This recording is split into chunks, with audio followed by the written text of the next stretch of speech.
Good morning all of you. Welcome to KANISHKA IAS Academy. This is Saideshwar Rao, faculty in history.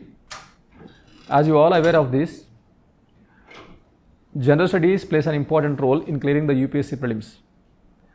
We have the three pillars: polity, economy, geography and history. When it comes to history, it is one of the vast and lengthiest subject.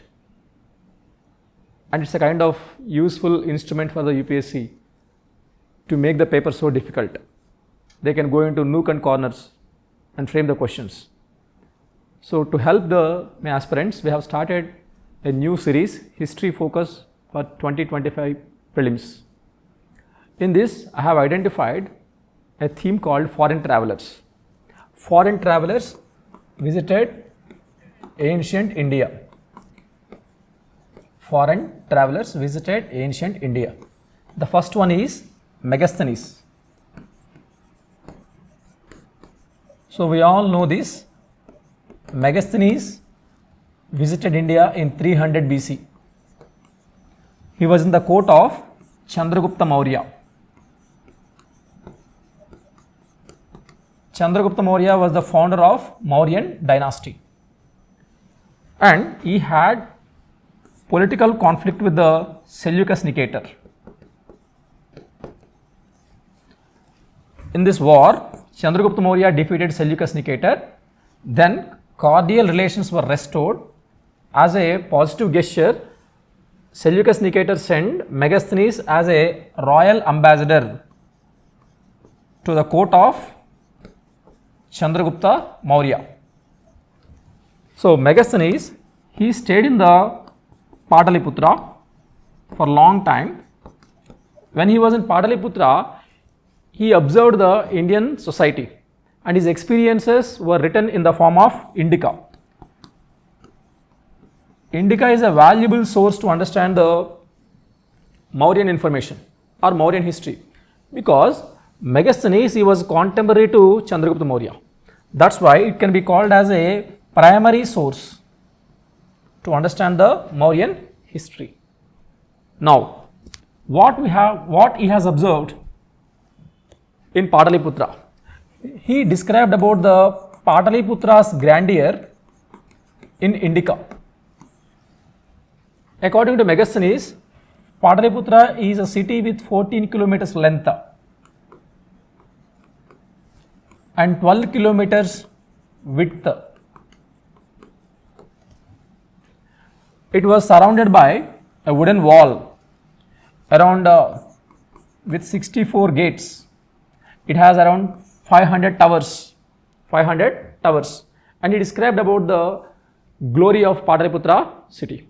Not only this, he emphasized on the geography, climate,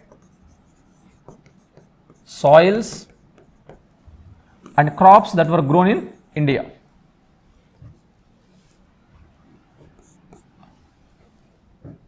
In his observation, he gave certain anomalies also. What were the glaring defects in Megasthenes' observation? And first one is, he stated that in India there were no famines. But it was far from reality, because we have various resources like Ashokan inscriptions,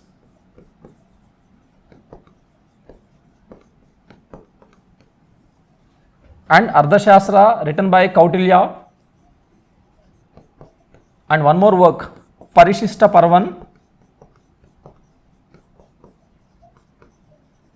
written by Hemachandra. They are all discussing about the natural famines during the Mauryan period. And one more defect is, he said that in India there was no money lending or usury system. Money lending or usury system. But it was false, because our Vedic literature, Satapatha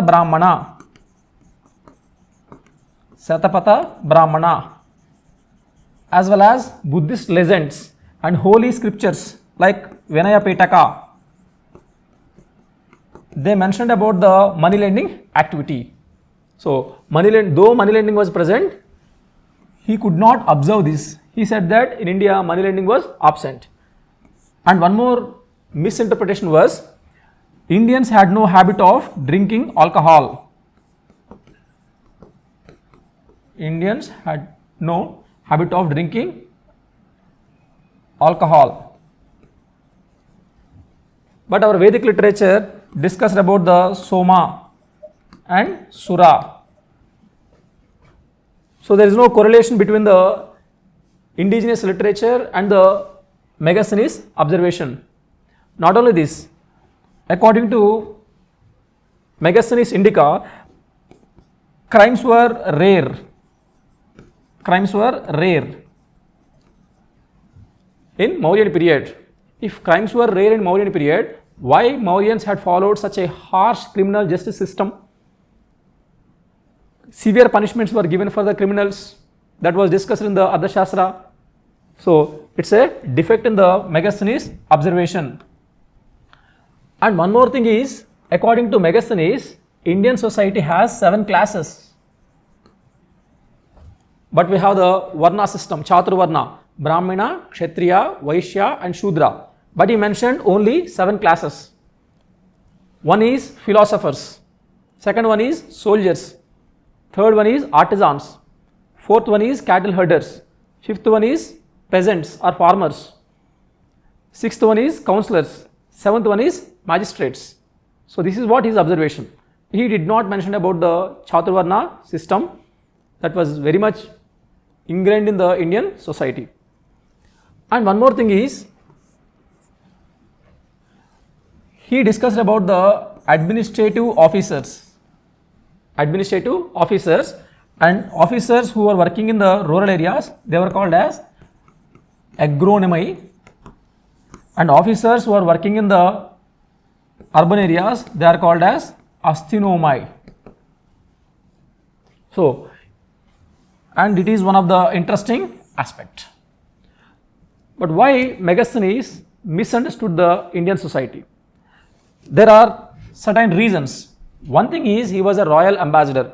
He was not a monk, he was not a trader. As he was a royal ambassador, he was confined only to Pataliputra. And there was a social and geographical restrictions were imposed. That's why he could not properly understand the Indian society. And one more thing is, the original Indica text was absent. Whatever the information we got about Indica, that was fragmented versions from the later Greek and Roman writers. And third thing is there was a double filtration. Whatever the information we are getting about the Indica, that was from the perspective of later Greek historians. Okay, that's all about the Megasthenes Indica. Thank you.